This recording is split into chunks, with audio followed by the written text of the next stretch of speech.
Estamos no IDASC, no nosso 15º IDASCcast, eu, João Dalla Piccola, presidente do IDASC, junto com o nosso diretor-secretário, Dr. Renato Velo, e hoje tendo a honra de entrevistar a doutora Ana Paula Toniato Silva. Isso. Jovem advogada, é uma honra estar com você.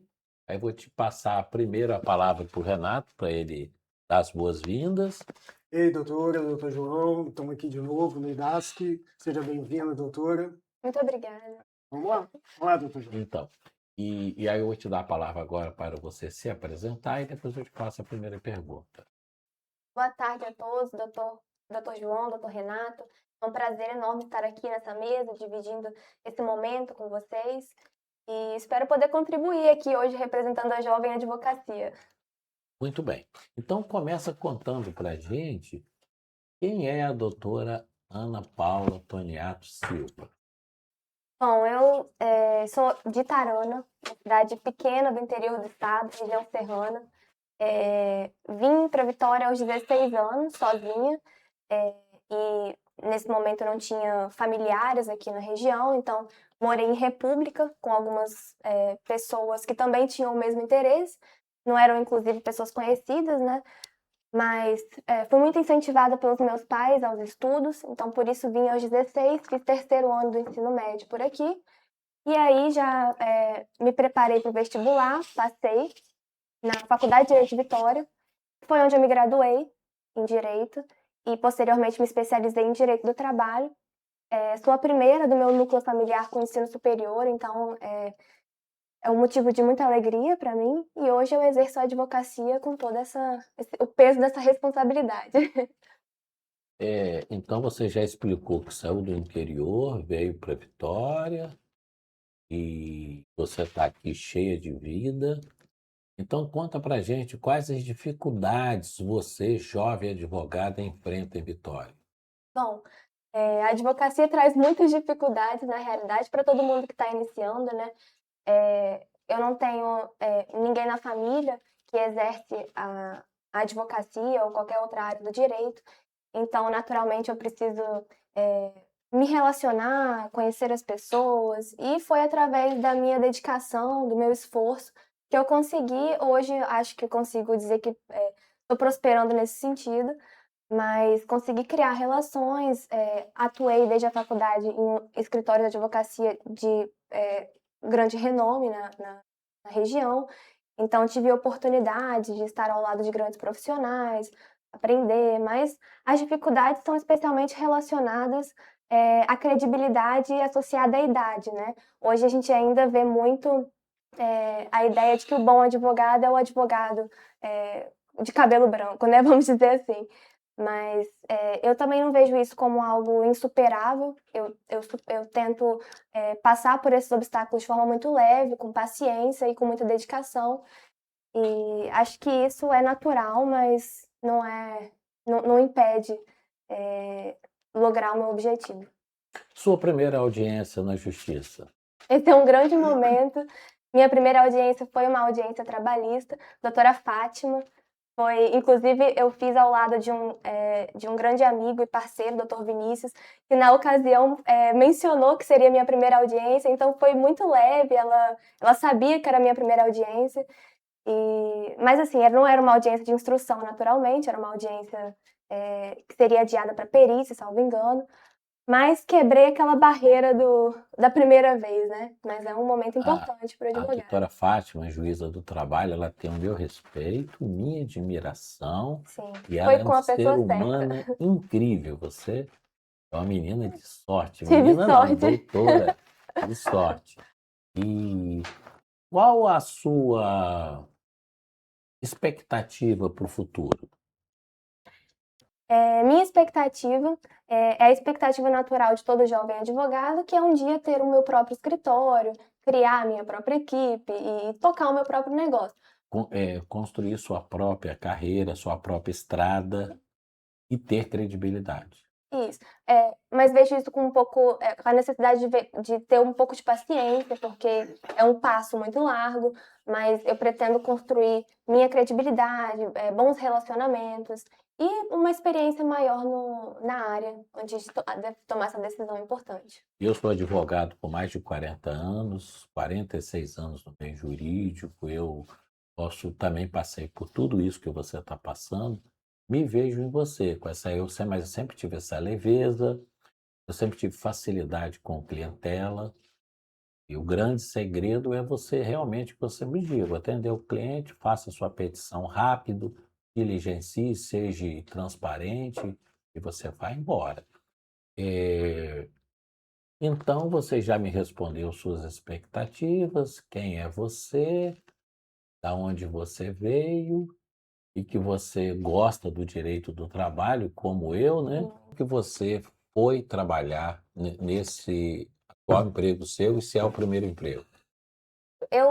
Na verdade, no meu atual trabalho, eu entrei como estagiária, inicialmente na área civil, e depois fui aproveitada no trabalhista, que sempre foi a minha área com maior interesse acadêmico, até da faculdade, né? Isso sempre foi muito claro para todos no escritório. Então, assim que surgiu uma oportunidade, eu ingressei no trabalhista e onde eu permaneço até hoje. Eu tenho mais duas perguntas para te fazer. Uhum. Como que você despertou o interesse pelo direito do trabalho? Certo. O direito do trabalho foi um interesse que surgiu muito cedo, na graduação, né? No quarto período da faculdade, eu tive uma conversa com colegas no intervalo, estávamos falando sobre política. E um professor da faculdade, o professor Carlos Henrique, participou dessa conversa. E nesse momento, ainda no quarto período, ele me convidou para participar de um grupo de pesquisa por ele ministrado, né? Era um grupo de acesso à justiça voltado para o direito do trabalho. E no quarto período entrei nesse grupo, fiquei até depois, já de formada, e aí tive a oportunidade de conhecer doutores, mestres, especialistas no direito do trabalho, e fui direcionada por aí. Desde então, não pensei em outra coisa. O Dr. Carlos Henrique Bezerra Leite é um ser humano incrível Sim. também. Conheci ele advogado, eu já fazia empregado e ele patronal. Logo, ele passou no concurso para o Ministério Público, Sim. depois ele entrou na vaga do quinto, desembargador excelente, sensível, e hoje está aposentado. Eu imagino que ele esteja advogando. Advogando, dando aula, ele não para. Muito Mas bem. pegou na minha mão e Que ele, me levou para o que ele trabalhista. continue assim. E mais uma coisa, lá onde você trabalha, quem é o seu, a gente pode chamar de tutor, orientador? É o Dr. Vinícius Diniz Santana. É um Ah, grande parceiro, tenho a oportunidade de aprender muito com ele todos os dias. E me deu o mais importante, que é a oportunidade de fazer tudo, confiou em mim desde o primeiro momento e me oportunizou participar de audiências, perícias, sustentações orais. Então, eu tive a oportunidade realmente de crescer ao lado dele por conta dessa confiança no meu trabalho. então ele está de parabéns, porque é assim mesmo que eu, por exemplo, trato o estagiário. Eu trato ele como um igual. Sim, Para isso é muito que, importante. em hipótese nenhuma, eu peça a um estagiário para fazer uma tarefa subalterna. Eu mesmo faço, ou eu peço para um colega que já é advogado, para que ele não crie esse estigma. E é um momento de destravar mesmo, né? De participar do que tiver que participar Então você já falou bastante comigo, vou deixar você conversar um pouquinho com o Dr. Renato Mota vamos Velho. lá. Então, vamos sair um pouquinho do Ana e vamos falar inteligência artificial. O que você acha? De vilão a anjo? Eu vou dizer que é um anjo. Hoje, para nós, acho que é a realidade de todos os escritórios. Não sei se todos, o doutor Dalla Piccola já está aqui sinalizando, mas é uma ferramenta excepcional, na minha opinião. Lógico que não sozinha, né? Ela precisa ser direcionada, ela precisa ser analisada com muito cuidado, mas vejo que para todo tipo de trabalho hoje ela é muito presente. E qual que você usa hoje? Eu uso o Claude, né, que eu acho que está dando um sucesso aí no mundo jurídico, mas usei por muito tempo o ChatGPT como ferramenta de escrita e também para desenvolvimento de texto, mas, lógico, com muito cuidado, porque não é incomum, e já é, inclusive, bem conhecido isso, inventar jurisprudência, inventar artigo de lei. Então, tem que realmente usar com muito cuidado. O Jus Brasil também é uma outra ferramenta que, ainda que novas ferramentas para melhoria de texto vão surgindo, não abro mão, porque para conhecimento técnico ele tem esse domínio maior. Você tem duas e águas. E pelo menos o Jus Brasil e o Cloud E qual o custo que você trabalham tem juntos. hoje com isso? Como pensar? Custo que você tem? Quanto que você gasta? É um custo, né, assim, mensal, mas que eu vejo como E realmente quanto um que você gasta? investimento, mas em torno de R$ 300. Eu divido, Com as na duas verdade, IA, esse né? custo. Isso. Eu pessoalmente pago uma IA, o Cloud, e o meu colega paga a outra IA, que é o Jus Brasil.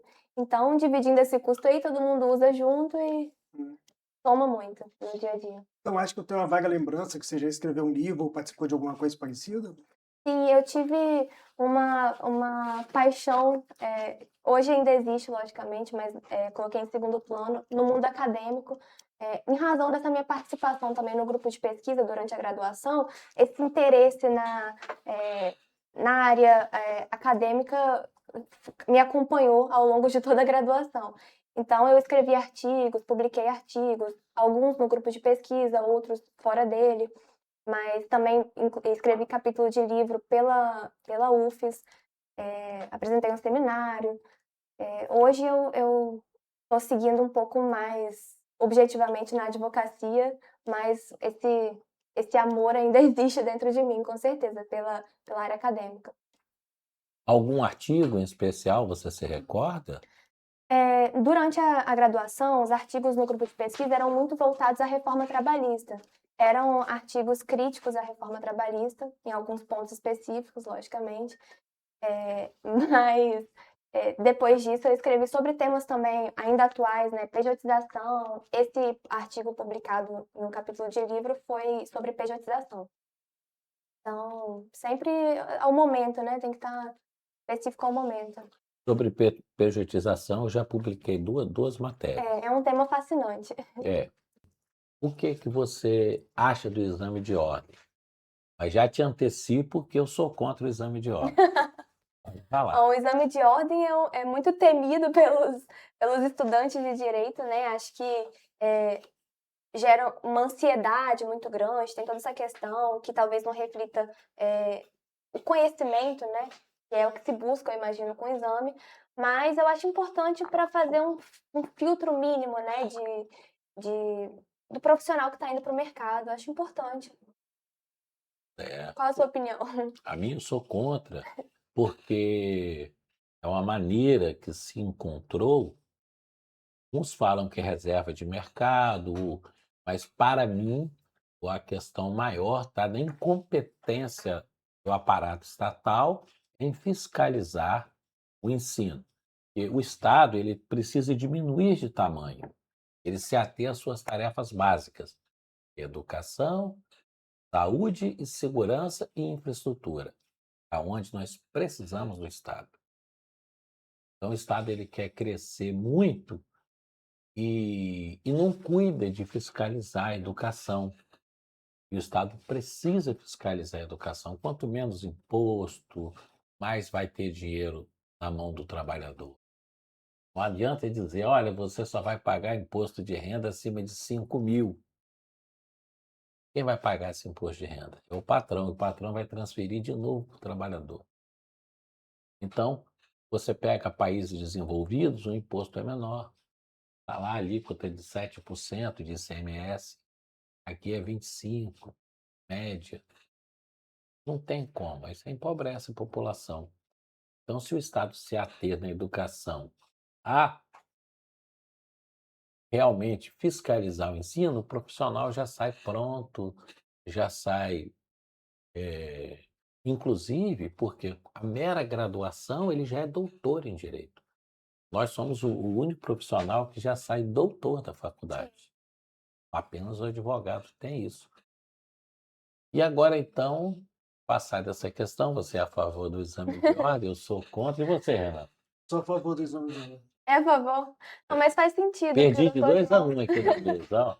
Mas o que o doutor João está falando faz todo sentido, realmente. E a gente tem observado que o exame não tem refletido se é um bom profissional ou um mau profissional que está saindo para o mercado, né? Isso, na verdade, é uma construção muito maior que vem Mas depois eu acho disso. assim, né, que faz um controle, né, na Uhum. quantidade de advogados. Sim, É faz porque um controle. eles deixaram, eu acho que o maior problema, doutor João, foi a quantidade de faculdades que foram permitidas serem feitas, Isso. que Então, formaram em demasia muitos profissionais ligados à área do direito. Né? Aí o cara se forma em bacharel em direito e vem o controle de ordem para poder tentar fazer uma pré-seleção de quem vai poder exercer como advogado o curso de direito que ele fez. Eu acho que o maior problema está na quantidade de faculdades. então, É. então eu tenho razão. Mas, Então vamos lá. E uma questão diferente. Você pretende fazer mestrado, doutorado? Essa foi uma questão muito grande para mim, porque eu gosto muito da área acadêmica, mas eu gosto mais ainda de advogar. E eu tentei por um período pensar no mestrado, em paralelo à advocacia, mas cheguei a fazer o aluno especial da UFES, fiquei por um bom período, mas a advocacia me exige muito, muito além de trabalhar no meu período ali de trabalho, ir para casa e conseguir estudar. Exige investimento de tempo, de energia, em várias frentes da vida, né? A advocacia é isso, né? Exige um investimento em várias áreas da vida e não só no conhecimento técnico e naquela hora de trabalho. Então, eu senti que foi um pouco incompatível nesse momento, pensar no mestrado, mas eu não descarto essa possibilidade para o futuro. Igual a você, eu não tive tempo de fazer mestrado, doutorado, mas me casei cedo, com 22 anos, me formei cedo, mas eu te falo que participei do Quinto Constitucional do TJ, foi uma experiência incrível, foi muito bem votado pela categoria, o doutor Renato participou, e eu te falo, quando eu chegava num escritório grande, igual eu tive lá no escritório que você trabalha, e me perguntaram, você fez a sua pós aonde, doutor João?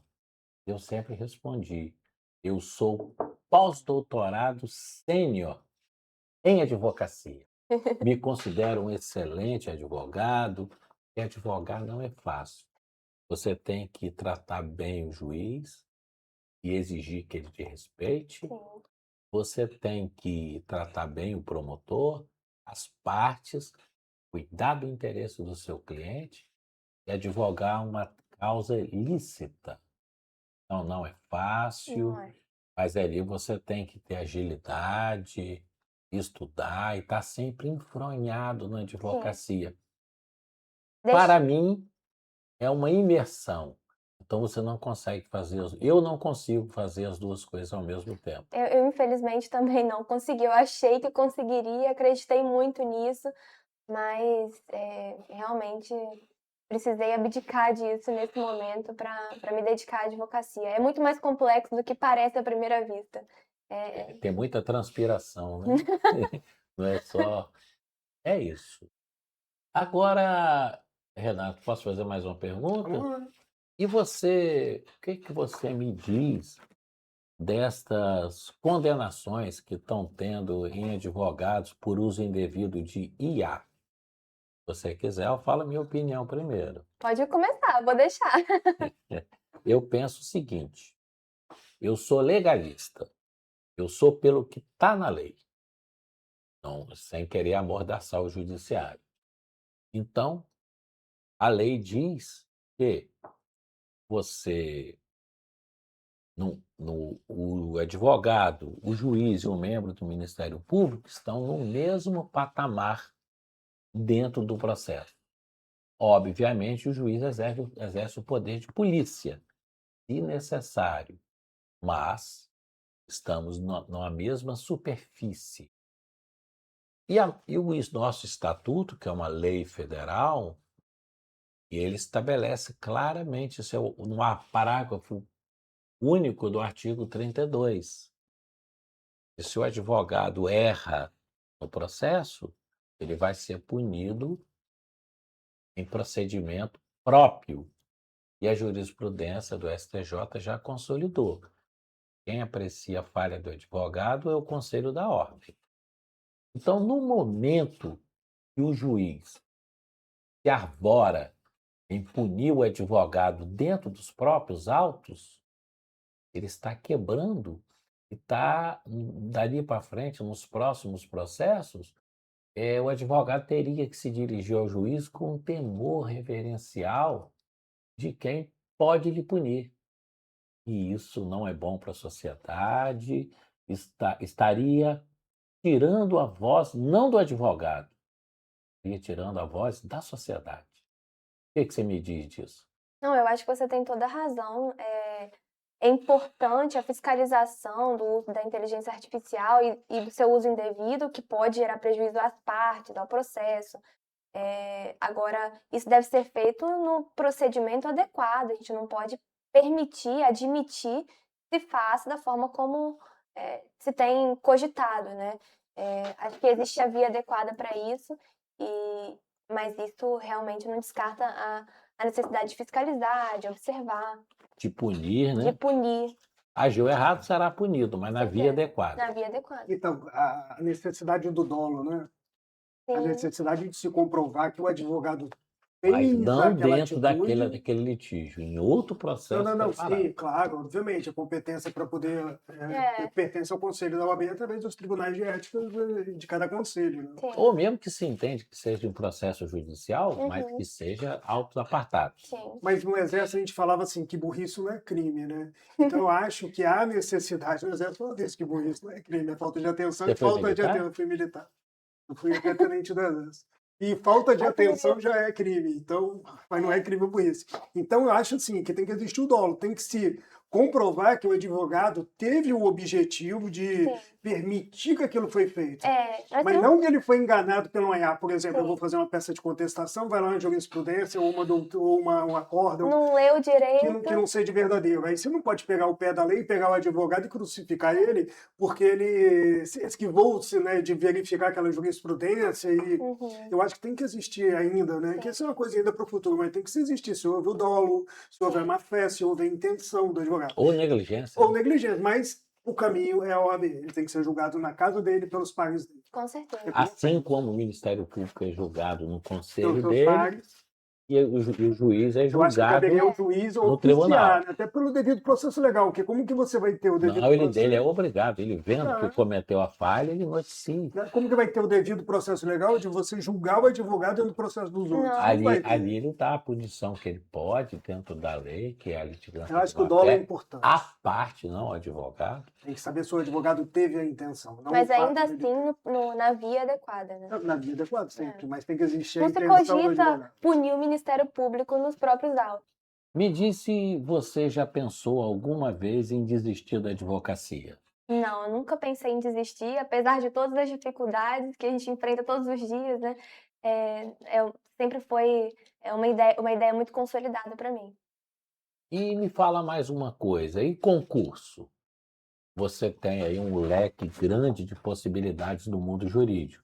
Magistratura federal, magistratura estadual, magistratura do trabalho, Ministério Público em diversos aspectos também, Defensoria Pública, além de concursos na advocacia pública também. Delegado de polícia, escrivão de polícia, Sim, tem muito estadual, caminho. federal, penal, municipal. O que você me diz? Você tá no seu radar fazer concurso? Não, na verdade eu precisei muitas vezes reafirmar isso ao longo da minha vida, porque os meus pais me incentivaram muito a fazer concurso, talvez por causa dessa ideia também do interior, da advocacia do interior, especialmente a advocacia trabalhista, que é um pouco mais difícil, né, para iniciar do zero. Então eu resisti muito a essa ideia do concurso público, precisei cravar isso junto à minha família, que seria possível advogar, iniciar sozinha nessa carreira. Então, é uma decisão também já tomada há muitos anos, desde o início da minha E carreira. outras tarefas ligadas ao direito ou não, mas, por exemplo, eu fui funcionário da companhia de saneamento muitos anos à noite, advogado de dia. Mas eu sei que no campo do direito, mesmo sem concurso, existem empregos públicos, como, por exemplo, você tem na junta comercial, você tem no Detran, você tem no sistema prisional, tem mais Ok.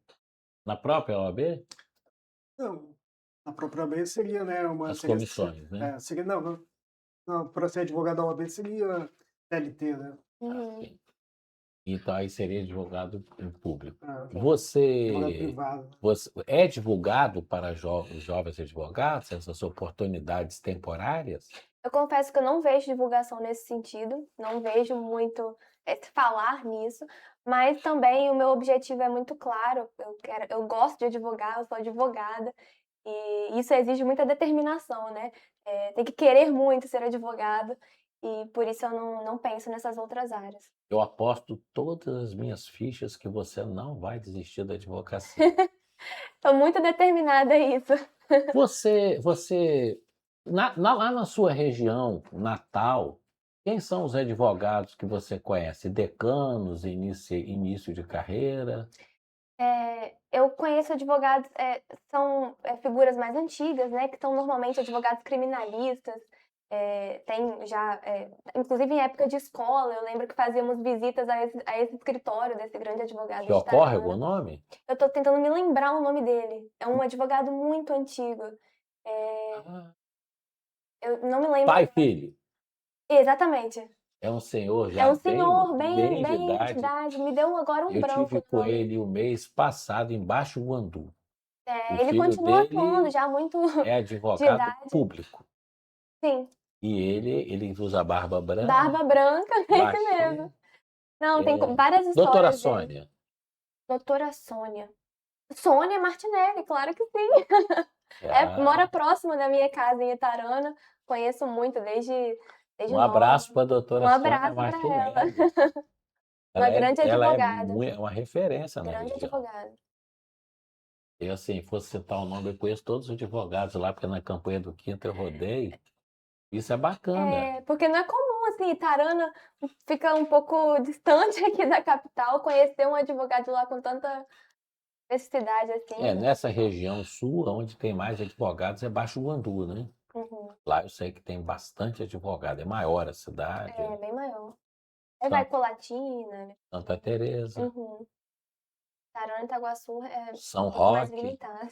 São Roque também tem advogados, bastante. Eles costumam ter escritório em São Roque e Santa Teresa.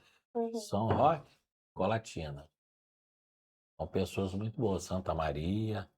Uma advocacia muito legal. E o que você me diz hoje dessa diante do processo eletrônico, que muito advogado do interior advoga para todo o Brasil. Sim, não só no interior, né? Hoje, de qualquer lugar, a gente consegue ter clientes de outros estados e até com audiências telepresenciais, o contato telepresencial também, reuniões online. Então, hoje realmente não existem barreiras mais, né? Captação pelo Instagram, pela internet, pelo Google. Então, o alcance hoje ultrapassa superou qualquer barreira, né? Eu acho que nessa questão de captação por rede social, o, a OAB vai ter que disciplinar isso em algum momento, né? É. No meu caso, que sou advogado mais antigo, meu contato é corpo a Uhum. corpo, Indicação. só indicação. Você atende um cliente rápido, ele vai e te indica outro. E tem cliente que só vem da indicação, né? Não é qualquer perfil de cliente que vem da internet, que vem do Google. Então, realmente, tem essa Em breve você vai ter distinção. bastante indicação por aí. Tomara. Trabalhando muito para isso. Bacana. Me fala um pouco da sua formação acadêmica desde o início. Onde você estudou, no que seus pais contribuíram para a sua formação. Fala um pouco para nós. Como eu disse, eu sou do interior. Os meus pais me criaram com uma educação muito rígida, sempre reafirmando a importância do trabalho e dos estudos, especialmente porque ninguém do meu núcleo familiar tinha concluído ensino superior, concluiu o ensino superior. Então, a importância da educação como o único caminho de realmente alavancar. E nesse sentido, eu estudei em escola pública em Itarana. O ensino fundamental foi uma escola municipal, inclusive uma escola excelente, reconhecida pela qualidade na região. E o ensino médio em uma escola estadual, até o 2º ano, foi uma base, embora restrita, importante. Eu trouxe para Vitória esse conhecimento e concluí o 3º ano aqui. E com esse conhecimento aí adquirido ao longo desse período, eu passei no vestibular e segui na advocacia nesse sentido. Você havia relatado que você estudou na FDV, que é um vestibular mais difícil, um Sim. ensino reconhecidamente de qualidade. Sim, sim. E foi uma graduação excelente, eu consegui me destacar realmente na graduação. E a minha base foi essa, né, de escola pública e somente o 3º ano em escola particular. Então, eu digo que a escola pública realmente foi importante. Então você está mandando um abraço Um para abraço todos os para seus todos os meus professores e mestres. professores de Tarana, Espírito Santo. E da FDV E também. da FDV também. Foi onde eu me nasci aí no mundo jurídico, né? Doutora Ana Paula, me fala aqui, quem são suas referências na advocacia? A senhora me falou que guardou uma boa impressão da doutora Fátima, juíza do trabalho, e tem uma excelente impressão do doutor Carlos Henrique Bezerra Leite, mas me fala o nome de advogados que te iluminam ou iluminam o seu caminho. Eu estagiei e posteriormente continuei, né, permaneci no Viane Olímpio, que é um grande escritório. Então, ali eu tive a oportunidade de estar muito próximo de grandes advogados que admiro muito. E inicialmente com a doutora Cristina, na área civil, Cristina Daher Ferreira. É uma advogada com uma postura reconhecida por todos, é uma advogada impecável na qualidade técnica, na condução dos processos, de sua responsabilidade. Então, não posso deixar de mencionar. E ao meu lado todos os dias, com quem aprendo e me desenvolvi, né, na advocacia trabalhista, o Dr. Vinícius Diniz Santana, que é hoje o meu parceiro nessa caminhada. Aprendo muito, especialmente em audiências, na postura em audiências, perícias, condução com cliente. E Dr. Luciano Olímpio, Dr. Edson Viana, que são grandes figuras, né? Também ali ao meu lado todos os dias. E com relação a magistrados, eu não posso deixar de mencionar o Dr. Carlos Henrique Bezerra Leite, que é quem me incluiu no direito do trabalho, na advocacia trabalhista. Então, preciso lembrar também, é uma figura de muita importância, um nome muito importante aí, especialmente o TRT-17, né, que muito contribuiu com posicionamentos, com entendimentos doutrinários. Então, é nesse sentido. Vai aqui um abraço para o doutor Luciano Olímpio e o doutor Edson Viana. São pessoas que realmente, além dos outros nomes que você citou. Agora, você já ouviu falar do IDASC? Sim, com certeza. Inclusive, tive a oportunidade de participar de um grande evento no Sebrae, no Dia do Advogado Trabalhista. Foi um evento excepcional, inclusive com um quórum bem alto, né? Falando sobre prerrogativas, questões importantes que nunca é demais falar, né, sobre isso. Então, é realmente uma instituição muito importante e, inclusive, tem a corrida no dia 9 de agosto, né? Sim, lá na Nova Aula de Cariacica. Sim, achei incrível essa ideia. Quero poder participar, não sei, em razão do Dia dos Pais, talvez eu precise fazer com que o meu pai venha para Vitória me visitar para que ele espere essa corrida, mas é uma instituição muito importante. Realmente, a gente tem promovido vários eventos e vai aqui um agradecimento especial desse evento do dia 16 de junho, que o Dia do Advogado Trabalhista é no dia 18. Mas Foi um evento em homenagem. para não competir com as outras entidades, OAB, a ESAT, nós fizemos o nosso antes. Tivemos um apoio importante do professor Homero Mafra, do professor Genelu. O Homero falou sobre prerrogativas, o Genelu falou sobre a voz do advogado, ele tem 56 anos de advocacia, está firme, É é alguém com um grande experiência falando. nome.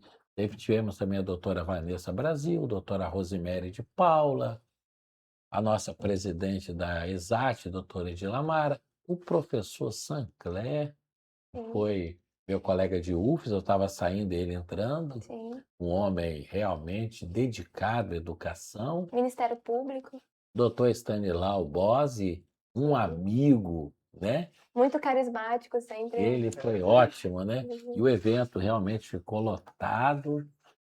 E E por que desse trabalho voluntário? do IDASC, Sim, veja só, ouvindo de quem agora pode falar com mais eu sempre autoridade. estudei em escola pública, né? Como você, a maior parte de escola pública. E depois fiz a universidade pública.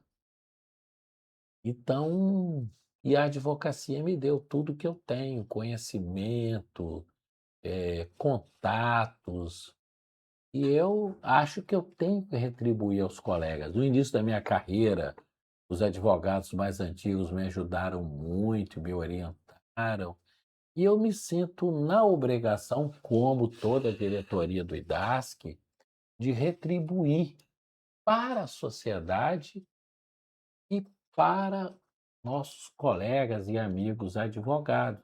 E estamos tentando fazer esse trabalho coadjuvante, sem tentar tirar o brilho de ninguém das outras entidades de classe, cada um dentro da sua área de competência, para que cada vez mais haja oportunidades para o advogado, em especial o jovem advogado como você.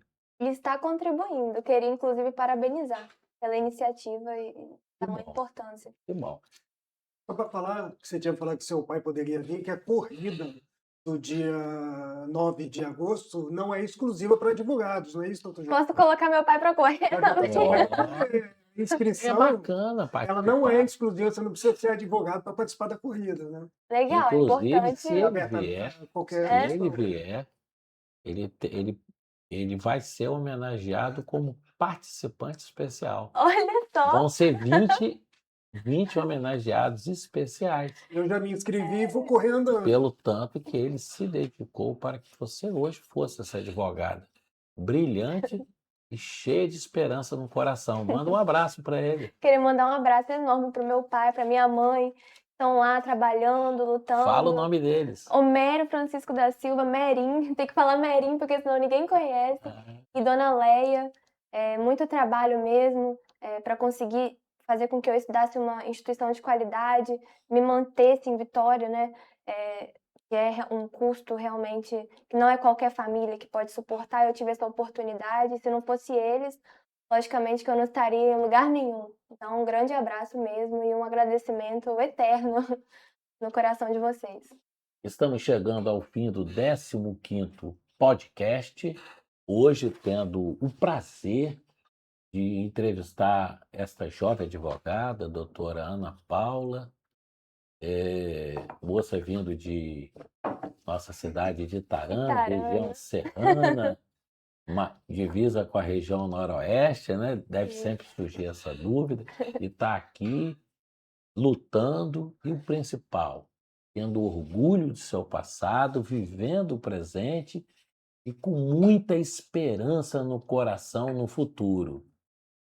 Que Deus te abençoe, que Deus abençoe a jovem advocacia.